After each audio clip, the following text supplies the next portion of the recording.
So here we are in the dahlia garden in my cut flower area, and I have to say over the last week or so the dahlias have kind of gotten away from me a little bit. I haven't been very good about tying them up as they've grown and deadheading. So one thing you want to do is you always want to give dahlias quite a bit of support because they grow so rapidly, especially when the hot weather comes on. With that, they also flop a lot. The stems aren't strong enough to support the weight of the flowers. So I use T-posts that are really simple and kind of integrate them, and I just wind the twine around them. The other thing that's important is actually deadheading them to promote more blossoms. And as you can see, this one here next to me, I haven't done a great job. The other thing though that you need to do, and you can consider doing, is actually taking off the side shoots. So if you look at this flower here, you can pick the top bud and then cut off these other ones here. What this does, it puts all the energy into this stem, into this one bud here, so you get a lot bigger, a little prettier bloom as well. It takes a lot of work and a lot of time, and so with a normal 9-to-5 job, I don't have the time to do that all the time, and I still really enjoy the blossoms, even if they are small. They make great bouquets for your countertop. So the real purpose of today is to introduce the first garden, and we're going to be visiting the garden of Michelle Wyles and Rob Wyles out in the west part of town. It's a beautiful estate country garden that sits on about 2 acres. And you're really going to see Michelle and Rob's creative inspirations. Michelle's an artist and a sculptor, and how she's integrated art into the garden, and just their collaboration that they have both as true artists and gardeners. I really hope you enjoy it as much as I did. Welcome to the Yakima Area Arboretum's 2020 Virtual Garden Tour. With our host, Jeff Van Troba, we want to invite you along as we explore 5 of the Yakima Valley's most intriguing and inspiring gardens.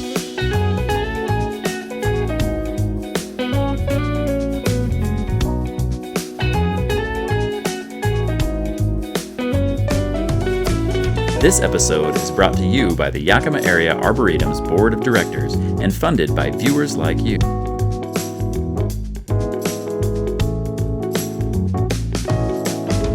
So here I'm standing in the entryway to Rob and Michelle's house, and what they've done that's really great is they've kind of integrated all these different aspects that really form a cohesive whole. One is her artwork, right? So she's a sculptor, and you have these different types of heights of sculpture, and it just really brings you into the garden. It makes it personal for you as a viewer.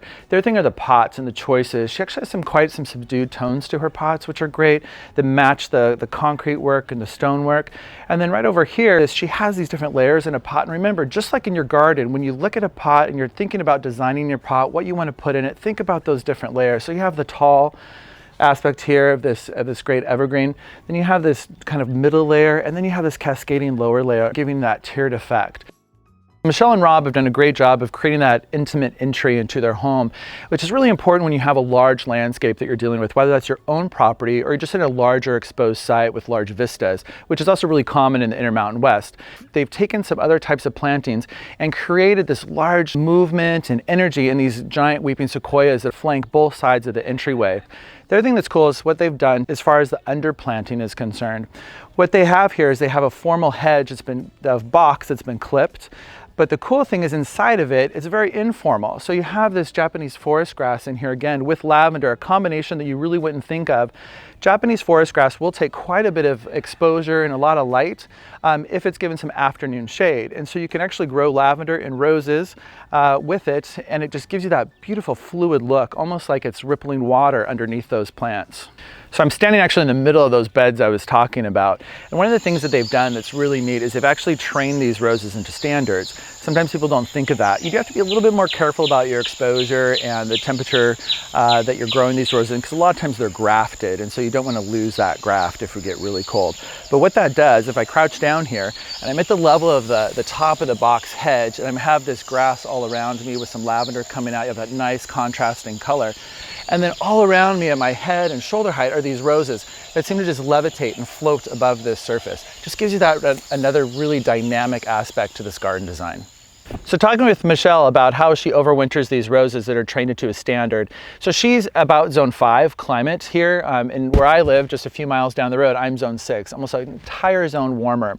Also out here, it's extremely windy. And so taking that into consideration, she a lot of times will consider herself even like a zone 4 hardiness. So what she does here, she actually takes pipe insulation and wraps it around the trunk. She cuts this back so it doesn't get damaged. She actually wraps it in straw and bubble wrap to give you that extra bit of of protection. Now, a lot of you are probably thinking, I'm not going to do that. I'm not going to do that across my whole garden. And she doesn't. She just has a good selection of plants that are important to the entry of her home. And so choosing those things is really important, and then prioritizing where you want to take the time and effort to protect those certain plants that give you that huge visual impact in your garden. So the other thing I want to show you guys with this entryway that's really cool, really interesting that they've done, is that as we move out from that intimate space by the front door, we're into those beds again that kind of has that formal, informal structure and some balance. When we get out further, they continue that symmetry on both sides of the house. And by doing so, it just really kind of pulls you out into that broader horizon, that broader landscape. The other thing they've done is they've chosen plant material that is the same color, kind of same texture. But the cool thing too with the house is actually asymmetrical in this. So what this does is that creates this dynamic interaction between your house, your home, and your landscape. So I want to give you guys some growing tips with wisteria. Wisteria is an amazing plant. It has one of the most spectacular flower displays of any plant that you can grow. There are some little tips that we need to be aware of when you're growing it. One is you can see here just this massive stem structure here that's growing up from the ground. In fact, it's actually lifting some of the pavers along its base. The thing of it is you never want to grow wisteria directly on your structure as an upright. And Michelle has done this really well. And you can see this is a 6x6 post here, and it's not on there. Wisteria will not destroy a 6x6 post, but it needs to be at least a 6x6 post or tubular 2-inch steel in order for it to not ruin your structure. The other thing you remember when you're pruning and growing wisteria is that you want to grow it up just like this, and you're going to prune it as it grows. Once it's up on the top layer of that, you want to make sure that you're pruning it appropriately so you don't lose your blooms, prune them off, and also you want to control it because it will go into your roofs and other structures if you're not careful. So the rule with that is 2 and 7. So you prune back to the flower spikes, and you'll see those are these little kind of fuzzy grape-like gray spikes that are on there. You do that in February. The 7 is for July, and July is when you tackle that massive growth that you get in the summertime and early spring. So if you follow those rules, you can have a wonderful display of flowers, and you'll grow it appropriately without damaging any structures that you have growing on. The other thing in this area that's great is this rose, and this rose is just this beautiful deep burgundy color, and she's repeated this on all these pillars across the front of it. Why it works so well here, this kind of deep hue of burgundy with a little bit of silver in it, is that this is shaded here. And so you'd think, well, I need something bright, but actually this is more of a visual impact here. When you look back and you have this cooling effect. And in our climate too, it's really nice to have those things that visually and emotionally cool you and aren't so hot all the time. And behind me, you see those as well. You can see these hostas here. You see the hydrangeas and other shade-loving plants that are protected and sheltered from the house, from the structure, and the wisteria growing overhead.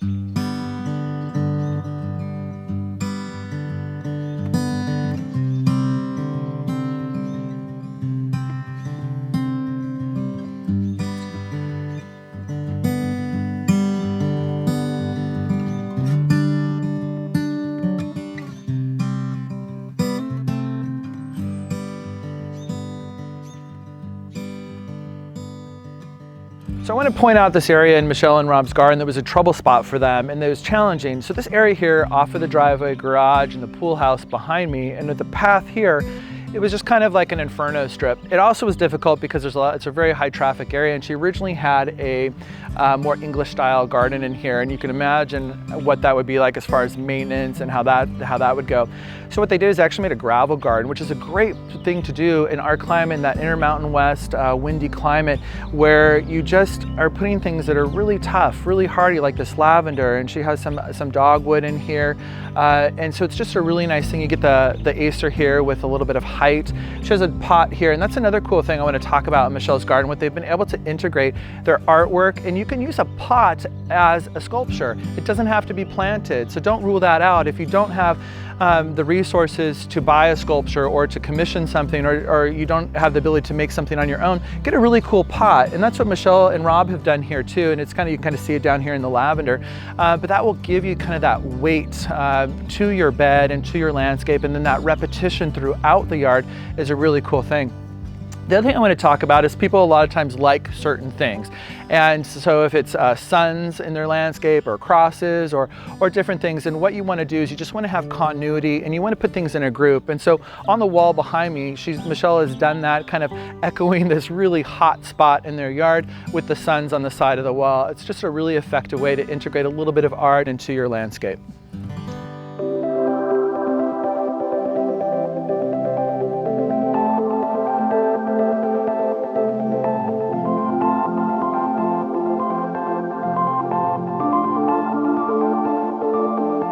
So here we are in front of the pool house, and what I really like what Michelle and Rob have done here is they have their pergola here, this arbor in front of it that matches those arbors that we were talking about in the front of the house. And so it's definitely a smaller scale, but again, visually it's the same design. And so when we look at that and we move through the landscape, it just is all, again, working towards that cohesive whole. The other thing I want to point out is the vines that she's grown here. So she has 2 clematis that are flanking the door here, and then also a Nakiba over here.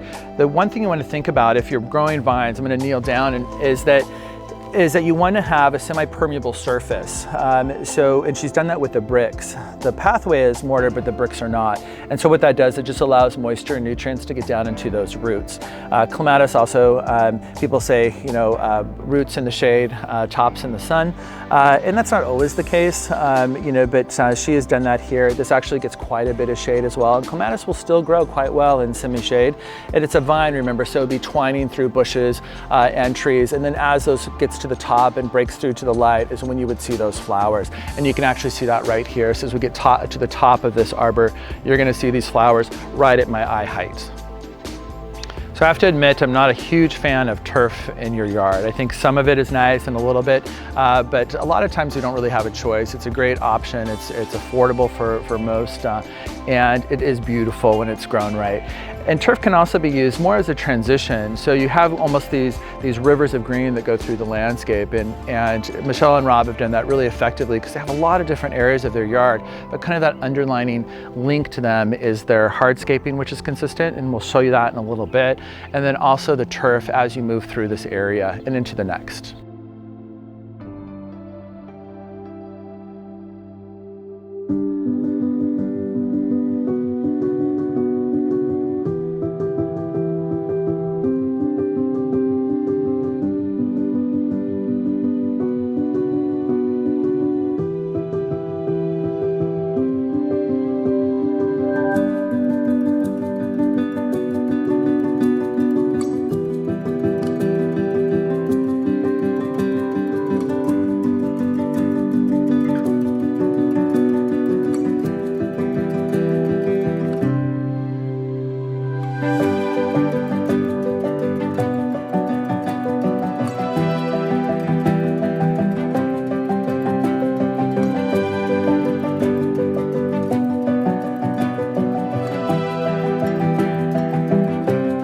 So here we're in another area of Michelle and Rob's garden, and this is more of a cottage garden. She has her greenhouse and potting shed here, and she just has these voluptuous, brilliant gardens. They're just spilling with flowers and textures and colors, and you could just stand right here and look at this 6-foot little square and just look at all that and feel that, and it really has an impressive emotional response. And there's something that's going to be always changing in here. There's bulbs that are up here, the daffodils and tulips in the springtime, and we've got the roses that are coming on. We have grasses, we have hostas and lilies, just creating that amazing tapestry of just deep richness. That's really amazing. This is something that you guys can do in anything. This could be translated into a large pot. It could be in a small 3x3 foot square, just paying attention to your exposure and picking those perennials that are going to take you from early spring all the way through till the winter. And then the other thing I want to point out is a lot of these things in here will have really neat structure for the fall and the winter. So it'll look beautiful with snow and with frost on it as well. The other thing is this path that I'm walking on. So this stone is actually from a landslide that's in the mountains that are really close by here. We're just outside of the foothills of the Cascades. And so this was really inexpensive, and it looks very, very rich, and that warm earth tones as well. They use this on their house and everywhere throughout their yard. Again, looking for that cohesiveness as it pulls you through the garden is really important and a wonderful feature of this yard. As I said earlier, Michelle is quite an accomplished artist, and actually her husband Rob as well. And this is a great sculpture piece called How the West Was Won. And the colors in here are really great for this garden as well. You have the orange, red handkerchief, and we're going to see that kind of orange color repeated throughout the yard. The other thing that's nice is the height of this. So it's just above the height of those perennials, but it's sheltered by the canopy of this lilac and this Cedar stodora behind me. The other thing that's great are these maples here that are about the same size. It just really pulls that in, and that's how you can really integrate their artwork into your own landscape. The other thing in this area that is great is you have these posts here.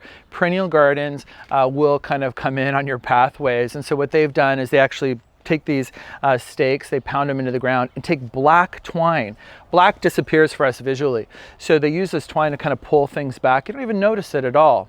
The other thing in this perennial garden that's really cool is she's used shrubs kind of as that canopy. And like right here, I have this tree peony, which is great. They're tough as nails. They're great for the intermountain west climate. They're from the Mongolian highlands, so obviously they can take some wind, they can take the heat, and they can take the cold.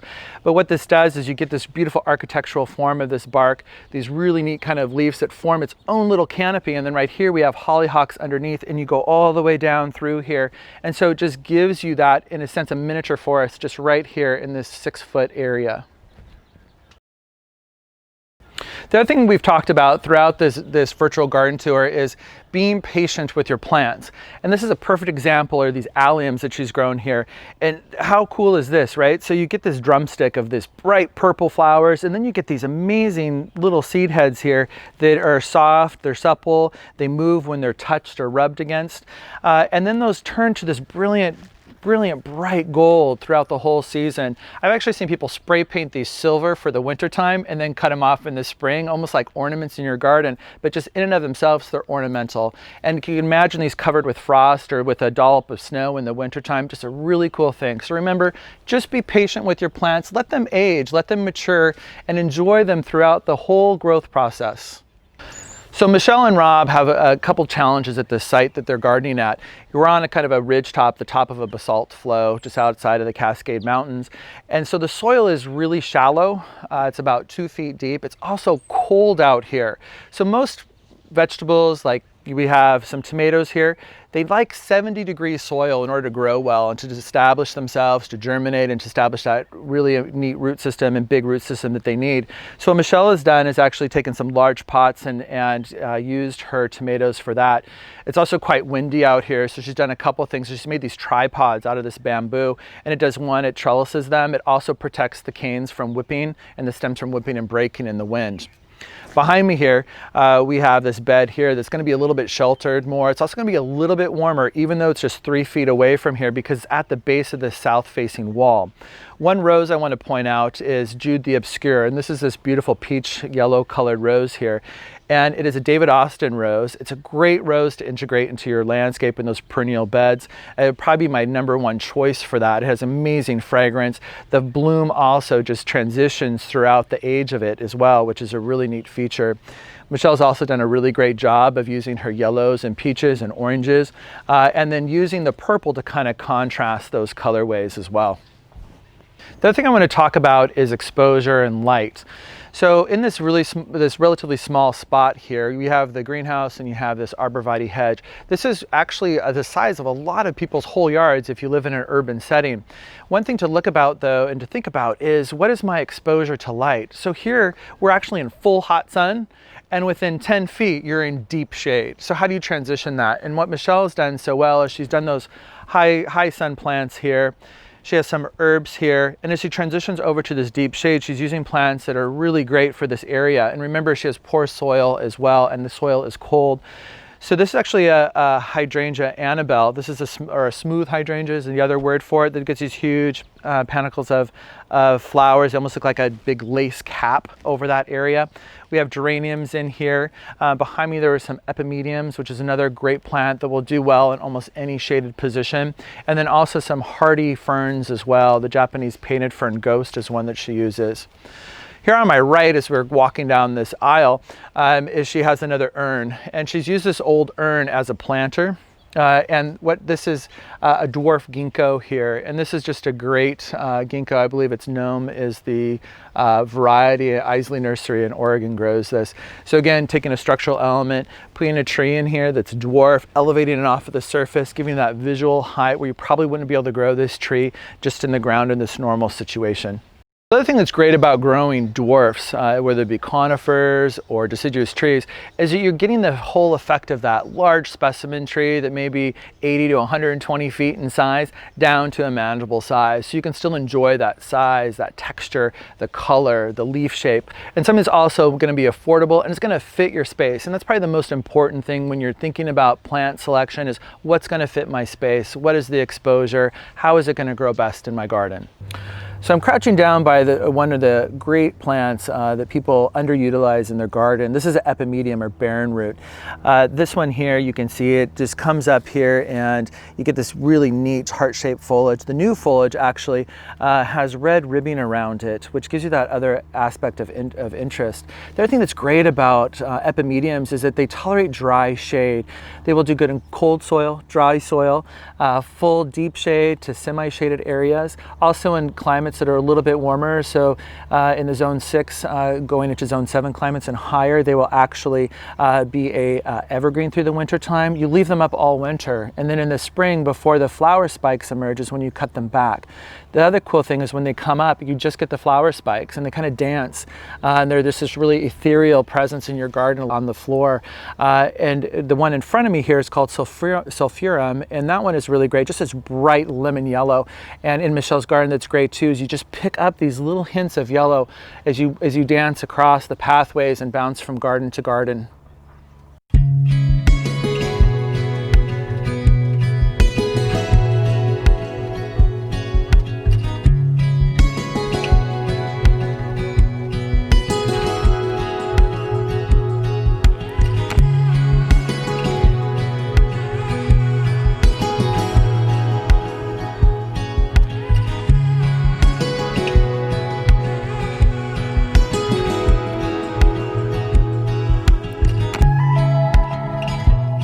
So we're in the back area of that English garden, cottage garden of Michelle and Rob's, and I want to show another example of how to integrate that art into the landscape. So we have one of Michelle's sculptures here, and the cool thing about it is it's not on prominent display. It's tucked into the garden, and the lines of that sculpture are broken up by the light, airy fronds of the fern and some of the other things in here too, the trollius as well, which is nice, and even the grass here. So you find yourself pulling into that sculpture, but it's obscured part way, and so it adds to a little bit of mystery and intrigue into the garden. Another composition that is great in this garden is dealing with color. And if you get out a color wheel, which are available in lots of different places, even just on the internet, and take a look at contrasting and complementary colors. So here we have two different plants that are great. One is Bautista, which is a really hardy plant. This is Cherry's Jubilee. It has yellow and orange in it as well. And then in front of me here is Allium Schubertii, which is a great allium for the garden. It gives this almost firework effect. So in this little bit of juxtaposition here, you have this great color here of this orange and yellow contrasting here down to this purple. It just really works nice. Also the difference in texture just again creates that depth and excitement. The other thing I want to talk about is color combination. And on the other side of the greenhouse, we were talking about that usage of yellow and orange with purple. And this is a Clematis the President. And this is that perfect blue purple color. Right behind me is the lemon tree that she grows in her greenhouse in the winter. This also gives another aspect. It's kind of unusual. It's almost like a little plant folly in and of itself. But then taking it out in the garden and raising it up on a pedestal really gives it a sense of presence, importance in the landscape. And then if you look behind me, we are echoing that same lavender blue in the trim around the garden greenhouse, which again ties everything back together so brilliantly. So we talked about using pots as architectural features in the garden, and even as just a good art piece, and repeating that pattern throughout. And Michelle has done that here as well. And we talked about the tomatoes in pots. Rhubarb is another plant that you can grow in pots. You can even combine it with other things like Alchemia mollis. You could do some fine things, even use a fennel or something that's really light, or yarrow. The cool thing about this is really hard for her to grow because of her climate where she's at, and the things that she deals, the challenges that she deals with the soil. And so here in this pot, as this rhubarb gets going, you have this fine texture here of the arborvitae. You have these billowing grasses that have that movement along the base, and then you have these big, broad architectural features of a rhubarb that mimics like a gunnera that you would see in a more tropical or lush landscape. So Michelle did a very nice job with this. So the thing I like about this outer kind of ring of pathways in the cottage garden is how she ends this pathway. Coming down this, you have the hedge of the arborvitae, you have these blue hostas with this amazing texture, you have a little bird bath, but at the end, the thing that really brings this all together are the orange chairs. That gives you a sense of ending, it gives you a sense of destination. You may never sit in those chairs the entire time you're in this garden, but just having that end point is a really cool visual thing to achieve in your garden. So I'm on the north side of the greenhouse, and so we're in a pretty good shaded area here that's sheltered from the wind by the arborvitae hedge. And I want to talk about our plant choices here, which is great. So hostas are just kind of that stalwart of the garden. They're tough once established. They can actually tolerate quite a bit of heat as long as they're not in direct sun. Also dry shade. But here what's great is the textures. I like that none of these hostas actually match perfectly, and that is a really important thing, that you don't try to match everything. And they have the different texture, the different leaves. You have a corrugated leaf, you have a smooth leaf with nice ribbing. You also then break up those broad leaves with this Japanese fern called Ghost, which also is a great plant for this climate and will actually tolerate quite a bit of dry shade. The other one is this toad lily here, which is a great plant. It's from Asia. It's a woodland plant, also very tough and will tolerate dry shade. They get these really cool lily flowers that actually come out here in the stems. This one's not quite in bloom. This will bloom kind of in early to midsummer, and we are colder out here. We're about a whole zone colder than the other gardens that have been on our virtual garden tour. So again, another thing to kind of progress that woodland garden through the season. The other nice thing too that she's done is she's allowed columbine here to naturalize and kind of self-sow through the garden. And these here, you know, my garden in town, these are all done. But out here, with being a little bit colder, those will progress. This is also a great plant for the Intermountain West that will tolerate just about any conditions you throw at it. The other nice thing again is she's repeating that Japanese forest grass.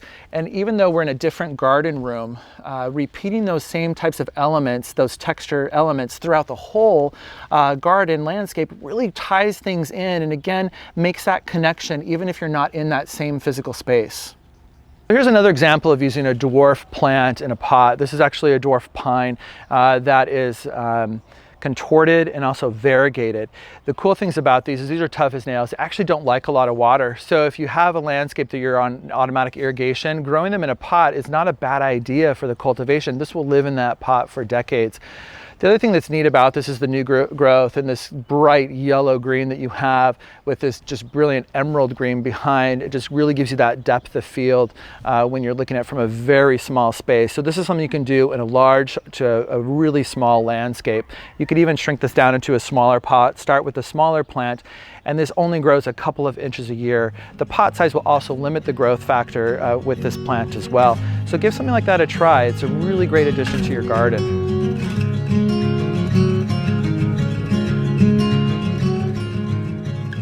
So I'm gonna take you guys inside of the greenhouse, and this is a really cool spot that Michelle utilizes all year round.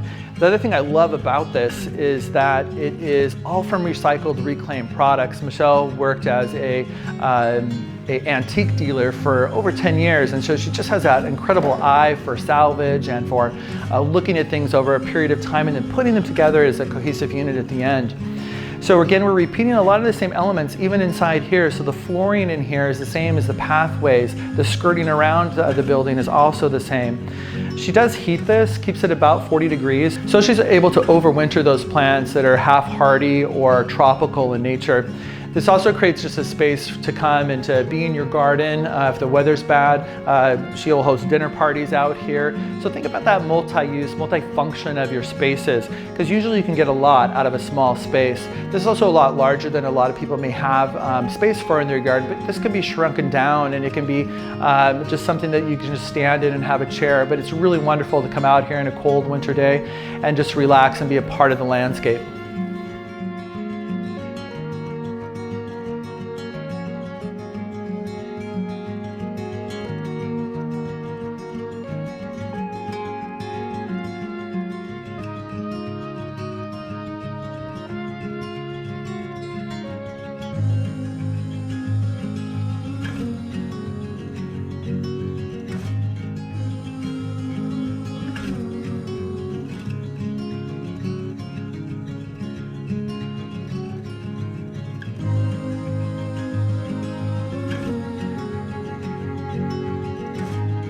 So we're standing on Michelle's pool deck, and I really like what she's done with the sculpture in this area of the garden.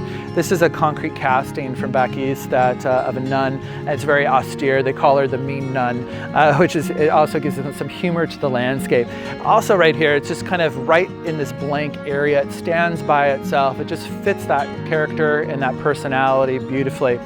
The other thing here is on this area, on this wall for the pool, we have this repetition of shape and color, and why this works so well is visually it's calming. It gives us that repetition. She also has used those glass floats again that we've seen in other parts of the landscape, and she's changed the size and the number of the floats in each one of those urns. On the far side, she has a sculpture that she created herself called Fishing for Trout. So you have this cool, dynamic, contrasting forms between the nun that we have here that's very austere and gray, and then we have some humor of the sculpture that Michelle created herself. In the center of that is an old folk art piece as well that also is neat. It also works visually because it's placed on a triangle, and we've talked about the strength of triangles in design and balance. So she's done a really good job here with that. The other thing that's nice in the midst of all this hardscaping and the sculpture, she softened those with the grasses behind the sculpture Fishing for Trout. Come on, little guy.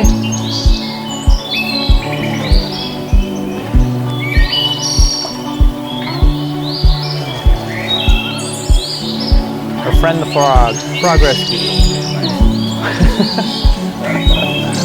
He's tired.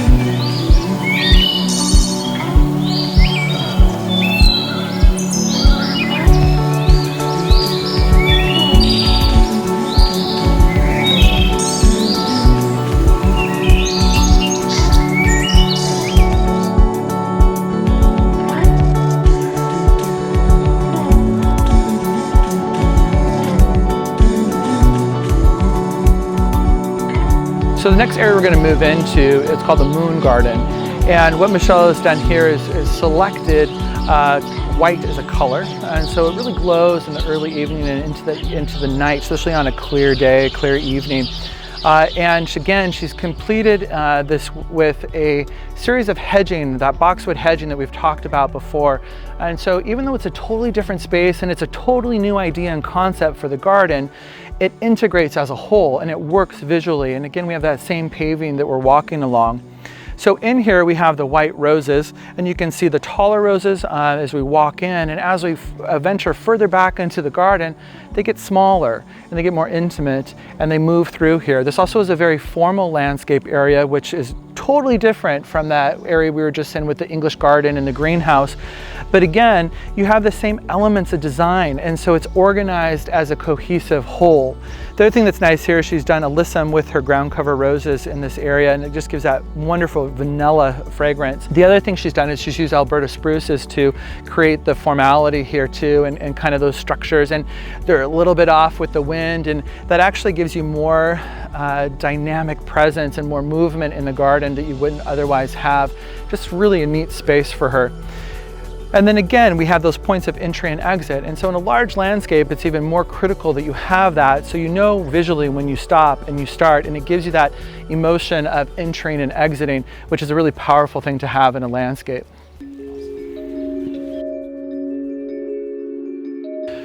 So we just moved out of the moon garden, the white rose garden, and here we're just in a lawn. And you have to remember too, especially in a landscape this size and with different rooms and different aesthetics as you move through here, is you need some visual rest. You just need to be able to take pause. You need to be able to relax mentally and just kind of enjoy that space where you either just went into or came out of. It's just a really nice thing to have. And Michelle has done this in this lawn area here, and she's used just a very simple old bird bath as the focal point of this spot, and that is it. It's just a really powerful thing as you transition throughout the yard. So we're exiting off of the pool deck here, and we're starting under an arbor of roses. And this is a really great space, and Rob and Michelle put a lot of thought into this. So over here is, to my left is where they spend a lot of time. It's a really sheltered area where they will lounge in the morning or in the evening. They put these wind chimes here. They just have this beautiful tone, and in a nice breeze like this, you just get that constant ringing. Also, they have a water feature, a koi pond, that's also great. And so you get that sound of water. On the arbor itself, it does, again, we're matching the structures, we're matching the style of the other arbors and pergolas on the property. We're also doing that repetition of paving on the walkway here. I also want to talk about the rose she chose. This is another David Austin rose called Impressionist. It's a really impressive rose, another one of my favorites, probably my favorite climbing rose. And the reason why I like it so much is how the bloom matures. And this is right here is a great example of that. So you can see some tight buds here and kind of that vibrant color, that orange and pink and yellow, really bright. And then as it kind of matures, it turns more orange. And then you get this beautiful buff color. So the name Impressionist is definitely suiting. It also has a wonderful fragrance too as you walk past this. The nice thing she's done is she has repeated this rose on all of the uprights for this arbor. And as we move towards her rose garden behind me, it just really sets you up emotionally, visually, to start to transition that thought process to what's ahead of you and her rose garden.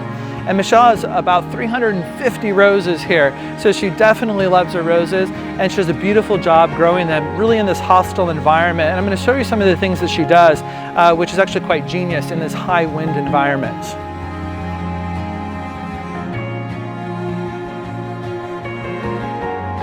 So here in front of me as we enter that rose garden, we have a classic combination, and we've talked about using clematis and different kinds of vines to grow through things. And one of the great things to do is actually to have a climbing rose, which is trained up this post, this beautiful blush pink rose with this really great purple clematis. And again, it gives you that different texture, that different light, and also just extends that bloom season for you.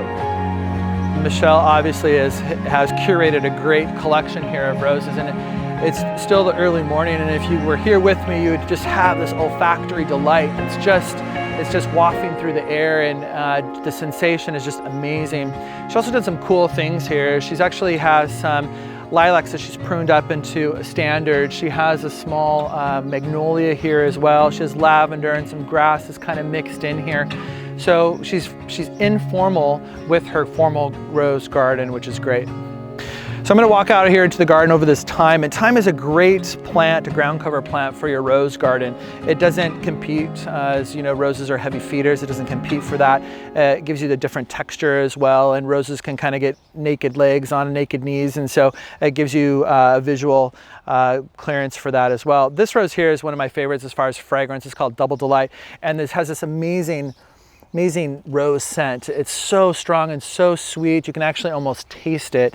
So if you want a rose that has a lot of fragrance, this is great. It is a hybrid tea rose as well. The other thing I want to point out is all of Michelle's roses here are from heirloom roses out of Oregon. And she's chosen that grower because they're all own root roses. And I'll just go over that, especially in this climate here where you have wind, you have extreme exposure, you have a really difficult shoulder seasons that are unpredictable. Having an own root rose means that it's going to regrow true from the root. So if it's a grafted rose and it dies back to that graft, you're going to lose the rose, and you're going to get whatever rose that the graft was on. And so typically it's not a very ornamental rose that you would want in your garden.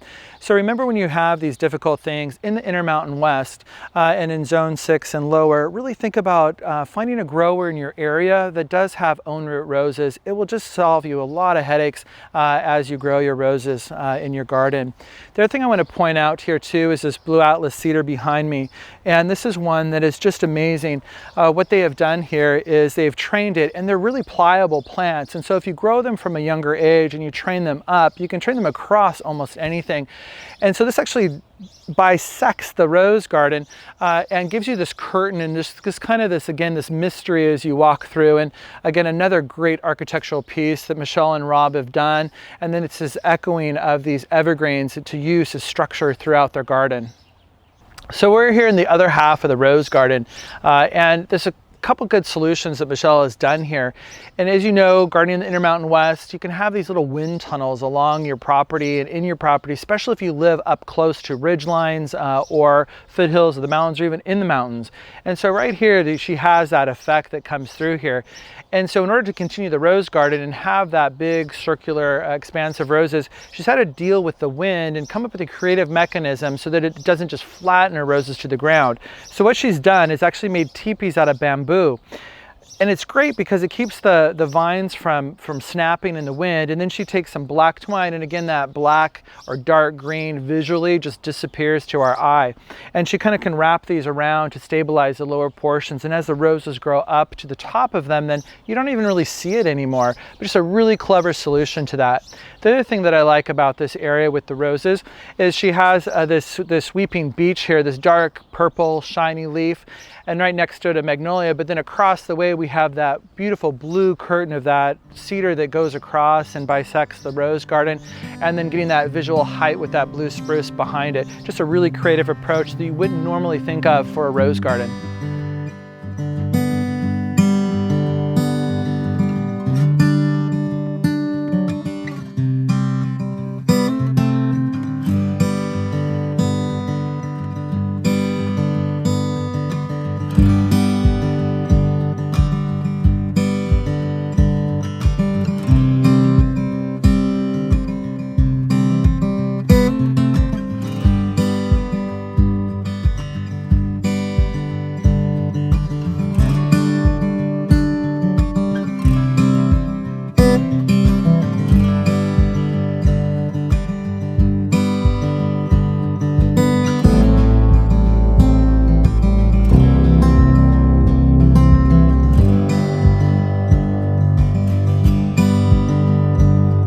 So here we're out in a little bit of a wilder area of Michelle's garden, and this is a really neat story. So Michelle and her love of roses, she has about 350 of them. She actually went on the Oregon Trail group, and there was 19 roses that were brought from the Oregon Trail that are still either in cultivation or some of the parents of roses that we're growing currently. And she searched all over to find these, and this one in front of me actually she dug up with permission from an old grave site and took a cutting of it and then is growing it here in her garden.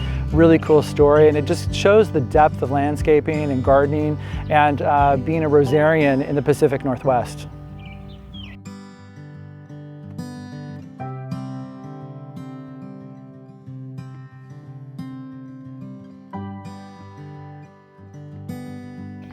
So here we are in another area of Michelle and Rob's garden, and it's just another thing that they did to solve a problem. This is an extension of their drain field for their property, and they were really creative in creating this alley of roses. This is Rosa robusta that's actually not a true climbing rose, but a shrub rose. It just does very well in this area. They've used big stakes to put them in, and then they've also wrapped them with black twine.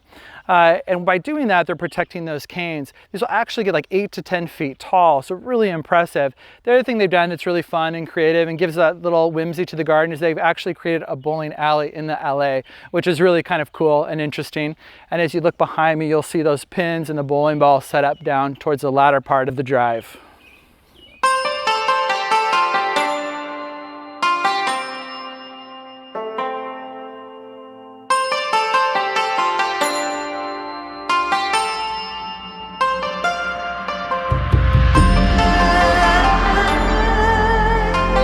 So we're transitioning again into another room of her house and her property. This is a 2-acre garden, so it's really important again to have those points that delineate space. Next to the house and some of those more formal gardens, and even that English garden, you had structures that were a lot more intricate, a lot more detailed. And as we move out in the garden, we're getting more simplistic. And so now we just have a really simple kind of post and lintel of this defining the outer edge of the rose garden. And then we're coming here, we're transitioning off the gravel back to a small patio area with that native stone that we had. Tucked away here, we have a working area, which is also important to have. And then we're going into more of a loose area, more of just a relaxed style of landscaping. I love the transition here that she has as her ground covers, and using sedums and succulents with some sparse grasses to kind of start to soften that edge and move to a more informal space. The other thing that they've done is being out here, and a lot of us who live in this area or you live in the Intermountain West, you know that we're not on city sewer, so we have to have septic systems, and sites can be really challenging with that. So how do you plant your drain field if you don't want to do turf, if you don't want to maintain turf? And Rob and Michelle have done a really creative thing here, is actually going in and creating a grassland here and using ornamental grasses to create this beautiful place. This also, if you remember, this is right next to that rose garden where we had to use those stakes to control the wind and so that the canes don't break. But what this does here is that wind, as it rips through here, you actually get that movement and almost like a savanna in here in this high grass garden that she's created. The other thing she's done is she's integrated evergreens too, to kind of give you that structure on the edge of the drain field, because you can't plant those in there. So really great solution. The other thing that we just walked past is one of my favorite Daphnes. And this Daphne Eternal Fragrance is great because it just blooms throughout the entire season, starting in early spring all the way through till fall. And it's nice, it's really unobtrusive, but the fragrance just knocks you in the face. It's just a wonderful thing too, and just really livens that walk. Out here on the other portion too, we have a lot of trees and shrubs that will do really well in a high wind environment, an exposed environment. You have miscanthus, we have some of our native mock orange, we have some dogwoods, and actually dogwoods do pretty well in a high wind environment. We also have the evergreen pine as well as sumac, and this is a cut leaf sumac called Tiger Eyes, and it's a really great plant too. It has a really neat foliage. It's bright yellow when it emerges. It turns a little bit limey green. It gets those beautiful flower plumes on it, and then it has wonderful russet tones and red tones in the fall. So a little bit different type of a sumac. And again, you can grow that out here. It's not going to be invasive into your landscape because we want this kind of hedgerow effect that she's created. The split leaf elderberry is also another great one that has beautiful texture and color all throughout the season. It gives you a different texture, it gives you that depth of color, which is nice, and just kind of elongates that focal point in the bed.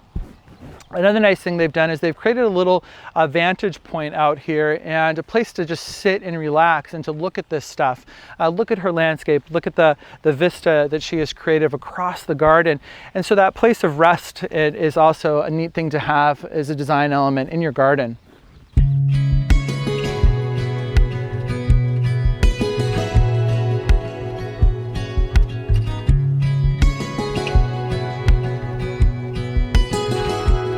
So we've talked a lot about solutions in this landscape and not fighting the environment that you're dealt with in your property.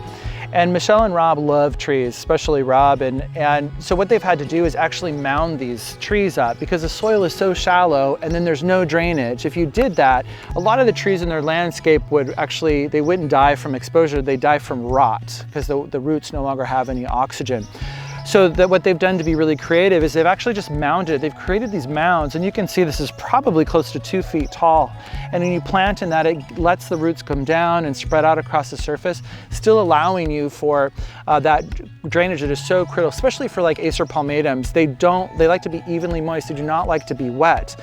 And so by doing this, you can have this beautiful specimen. The other thing in this is really cool, what she did here is when you're coming down this pathway and it breaks across this bend here, she's done this little planting just with a singular tree, and this has a lot of Asian aesthetic for it as well.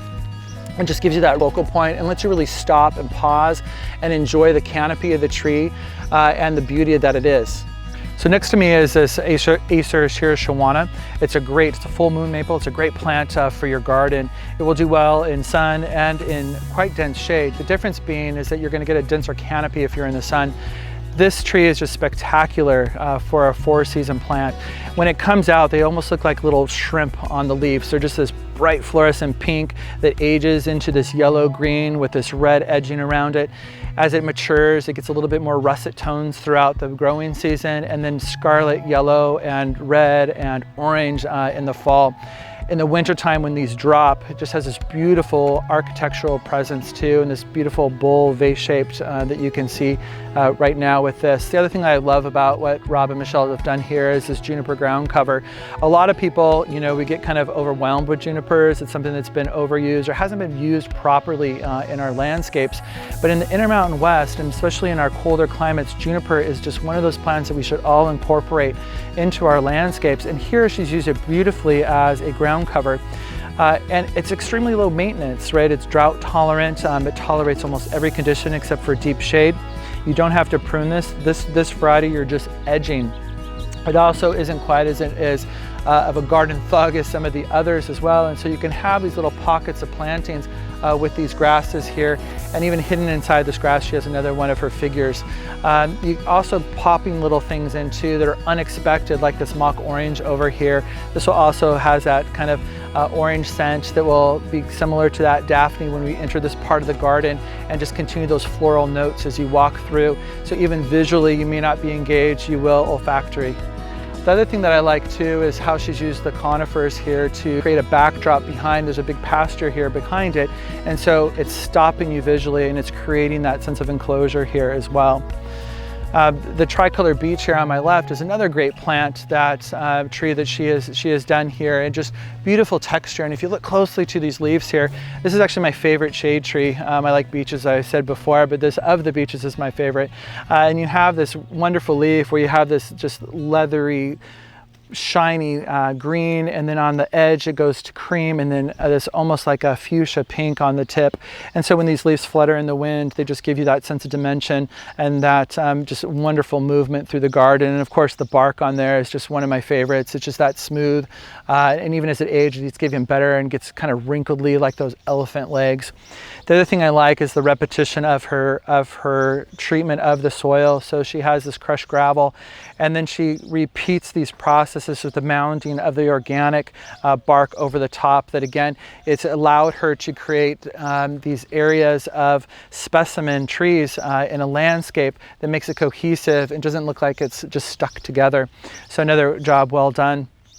She also repeats the use of Japanese maples in this areas and uses some Asian influence as far as her design in this, which is really nice, but not overtly. So it's a low maintenance kind of a garden, but it still gives you that sense of serenity that you would get in an Asian style garden. And even on this pathway, repeating her use of sculpture in the garden and having just this head sit on this edge, it just gives you a little bit of humor as you walk through. But again, the other thing that I pointed out earlier that's really important with this is that it's that continuity. That's why that works. That's why it looks appropriate in your garden.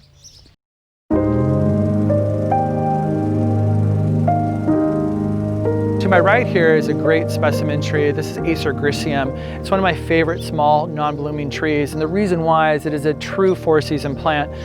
It doesn't actually look so much like a maple when you think of a maple leaf, but it is. It also is a very slow growing tree, and it doesn't get large, so it gets about a mature height of 20 feet by about 16 feet wide. So this is a tree that is adaptable to almost anybody's landscape, large or small. And if you were to pick one tree that you want that's a 4-season tree, this would be the one that I would pick for you. The reason why it's so amazing is that in the springtime, it does come out, leaf out, and the leaves are just this really rich green. And then as it matures, you know, you get this beautiful foliage, this really nice rounded canopy that you're able to plant underneath too. It's more of a filtered light. In the fall, it just, again, kind of has that Roman torch color. It's just yellow and orange and red, and they stay on there for quite a while. The other thing I like are the little whirligigs or the seed pods on here too that are really ornamental as they go on, and they don't really self-sow, so you're not weeding them out throughout the season. but kind of the big thing with this plant is for your winter and fall garden.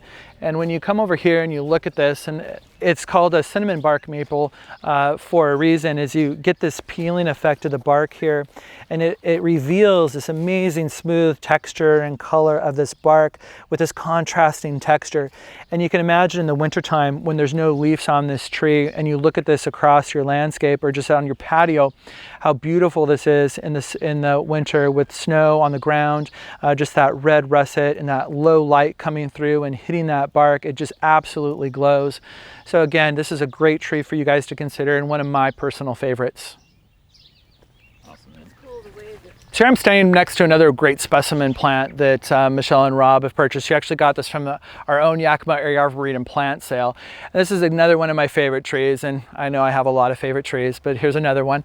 This is Sciadopsis, and Sciadopsis is the common term is a Japanese umbrella pine. The reason why it's called that, if you look at this and you look at the growth here, they look like a parasol or umbrella that's been put upside down. The other thing that's so cool about this is actually a conifer, so it is evergreen, but if you feel this, it has this waxy, rubbery appearance. It's actually super soft. And so it's just this really cool pyramidal tree. Great texture in the garden. This also has been in the fossil record for over 250 million years, which is pretty fascinating, and it's a plant all on its own. It's the last surviving species and genus of its kind. The other thing that's great about the Sciadopsis is there's actually different cultivars now that people can get. There's actually a fastigiata type, and there's actually a dwarf type called Mitch Select. So I actually have this in the ground. This is the standard, and then I have a dwarf, and I actually grow Mitch Select in a pot that I've had in a pot for almost 10 years, and it grows about an inch a year. So again, if you don't have the space for the true species, you can do a cultivar on a smaller scale on your back patio. So we just left the Asian-inspired garden and high-grass meadow garden of Michelle and Rob's, and I wanted to point out this great tree behind me. This is a birch tree, and it's Jackmondii, which is a great choice for our area. A lot better choice than the European birch that you see a lot in our area, especially in town, the old, big, huge trees. This one is better for tolerability to heat, to wind. It also is resistant to a borer that affects a lot of the older European beech. The other thing is they're actually from Kashmir, so a Himalayan region of Asia.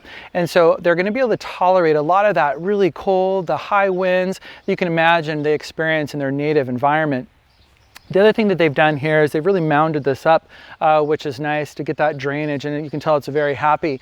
But birch will actually tolerate quite a bit of moisture as well. In fact, they like moisture, so they've done a really good job incorporating this into this landscape. It also does create that entrance into that Asian-inspired garden, which is a great focal point to lead you into that space.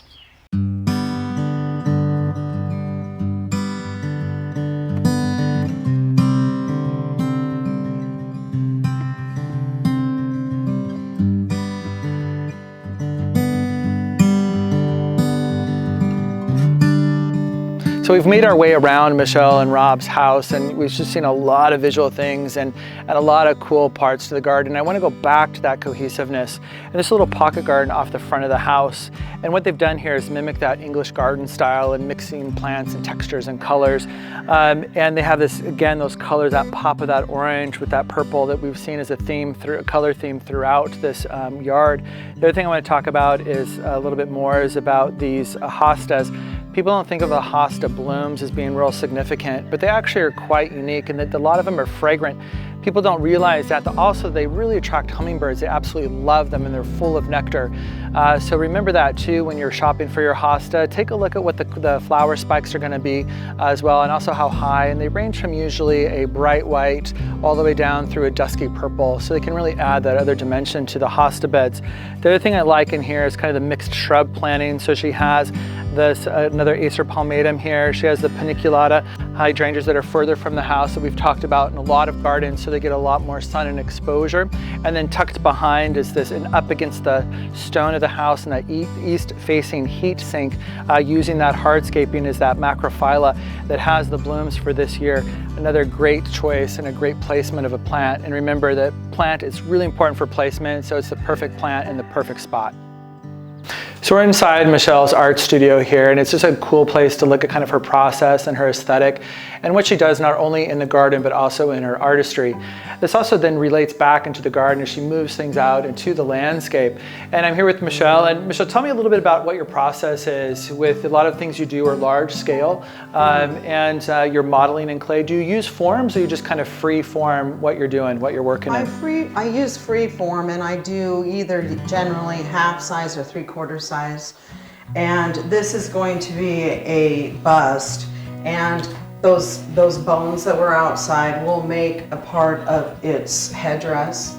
And so that's what I have in mind for this particular piece. Yeah. I also make these garden balls that need to be carved, and so they're ready to be carved now. I just entertain myself, really. It's not for the sake of anyone else. If they like it, that's great. If they don't, that's okay too. People tend to want to tell me that I'm kind of off center a little bit, which is okay. And does this kind of inspire, does your garden inspire you to create, and vice versa? Do you find yourself creating things for the landscape? And I know you do a lot of hiking. And do you find found objects on hikes, like the bones, that you integrate? And does that kind of bring you back into the landscape in your garden? It does. I think everything is a give and take of all of those things. They do tend to inspire you, and just living here in this area, it's so much of the culture of living in the Northwest like we do. So Rob and Michelle, thank you so much for having us out here. We really appreciate it. This is a great virtual fundraiser for the Yakima Area Arboretum, and that's our ultimate goal, is just to get people excited about the Arboretum and for our sponsorship, and then to really capture a whole nother demographic and bring them into the garden, into the landscape. So thank you. Also, this is kind of a challenging spot. What has been the inspiration? What brought you guys out here? And what have you done to kind of create these wonderful rooms that you have here in your garden? Well, we moved here from Connell. We'd lived there for 20 years and made the determination that we wanted to move back to the Yakima Valley. And the property was hard to come by, so we traded with other farmers and ended up with this spot. It had been farmed for 80 years in orchard, and there was no humus left in the soil. So each plant practically is pickaxed into the rock and then filled with alpaca poop, because I used to raise alpacas.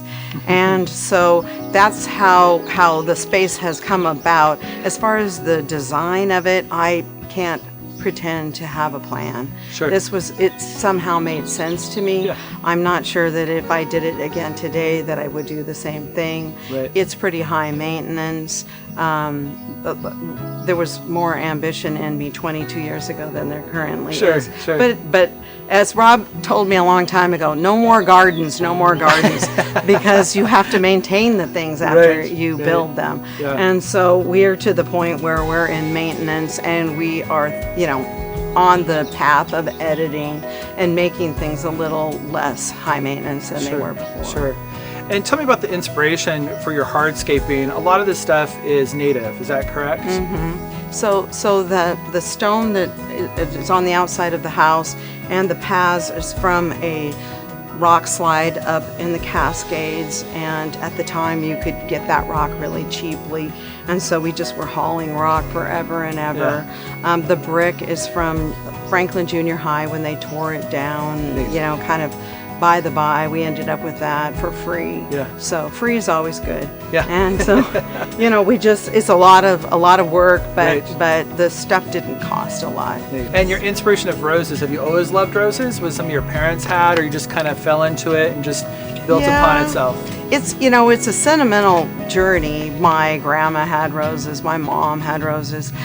When we lived in Connell, we had probably the same 350 roses that we do now. Yeah. And I do love roses. They're kind of the ugly stepsister in horticulture right now because they require water and fertilizer, but they do give back a lot. Sure, so. Absolutely. Well, again, thank you guys so much. I really appreciate it. Thanks for your support of the Yakima Area Arboretum and for letting us invade your space for a day. You bet. Thank you. You're welcome.